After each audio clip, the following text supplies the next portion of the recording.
Nadu, Mr. Kamarajar's 123rd birthday is celebrated as Education Development Day by Tamil Nadu government. He was born on July 15, 1903 in Vizinagar.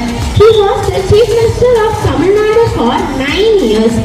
It was known as the golden period for Tamil Nadu. Kamarajar பிறந்த நாளை முன்னிட்டு கல்வி வளர்ச்சி நாளை கொண்டாடுகிறோம். கல்வி வளர்ச்சி என்பது நாட்டின் முன்னேற்றத்திற்கு இன்றியமையாதது. கல்வி ஒரு மனிதனின் வாழ்க்கையை மட்டுமல்லாமல் ஒரு சமுதாயத்தின் வளர்ச்சியையும்